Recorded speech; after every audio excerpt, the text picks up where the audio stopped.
Bizani yana bitta.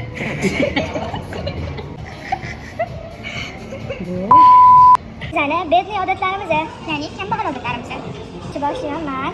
Har doim yogurt olganimda unimda ochaman deb, o'sha ustidagini uyalab, keyin musorga otaman, ustida otib borib, shu uyalab keyin otib boraman. Yana bitta kambag'al odatlarimiz bu magazinga kirganimizda sizda tanga qaytsa ham o'sha tangani olish. O'rniga zvachka yoki qurt olish emas. 100 so'm bo'lsa ham olaman, O'shanda yig'ib ming qo'yamiz. Shunaqalarni men, короче, bitta idishcha bor-da, o'shanga yig'adigan, o'shanga solaman, keyin ko'p qo'yganda, o'zim shuncha ko'p tanga yig'dim deb o'ylayman. Oh my god! Jimanga bor-ku, qayerda olganimizni bilmaymiz, lekin o'shani ertasi kuni ham balki ishlatib yuboramiz, sразу kelib qolsa agar. Keyin o'sha tangani bor-ku, men olaman dedim, misol uchun bitta 10 ming bo'lsa beraman, 20 ming qilib olaman o'shani kiyimman. Shunaqa. Bizani bitta bedniy odatimiz, короче, men misol uchun apteka, havas bo'lsa, любой kirganda chekini olaman. Даже aptekaga chek bermayotgan bo'lsa, kutib turaman, chek qanday deb. Bir xilda berishmaydi-ku, chekni bor. O'ziga uradi o'shani. So'raymiz-da, keyin men uni soliqqa uraman-da. Ozgina pul bo'lsa, mayli yig'ilib, keyin uni kartamga tashlab olaman, keyin chek bekka ham o'tkazaman. U yo'da Masalan, gapirsin ham. Masalan, soliqdan meni opam o'zi 2 million yig'ganlar va bu pulni ko'rdim. Vau, deb menda motivatsiya oshib ketgan shu chekka bo'lib. Ana. Yana bitta kambag'al odatimiz, zug'li pastdan tugab qoladi. O'sha yangisini ochishi o'rniga o'sha tagdagisini kesib turib, ichida olib tishimizdan yuramiz. Uyda yeyilmaydi, lekin o'shani kesib, albatta biz uni qilib yaxshilab o'shani yuvishimiz kerak. Yo'q bo'lmaydi. Qanaqadir bor xotirjam bo'ladi odamdan keyin. Ana ichida qolib ketdi, voy musorga tashlab yubordim demaysizlar. Hatto ichida bir tomchi qolmagandan keyin. Davay, yana bitta kambag'al odatimiz bor.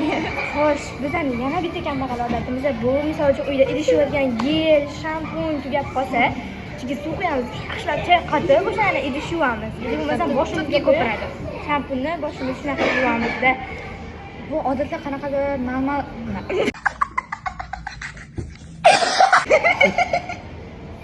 normal bo'lib qolgan biz uchun. Tirsepidan chiqyapti bu. Qarang, menimcha ko'p odam shunaqa qilsa kerak, shampunlarni.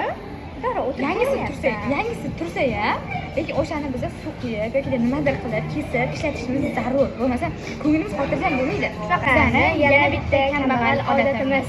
Bu suv ichayotganimizda so'kmasini ichishda bo'ladi, tagida mashina qolib ketadi. O'shani qanaqa yo'lda bo'lsa ham, mana qarasdan quyib o'zi ham ichmasak bo'lmaydi.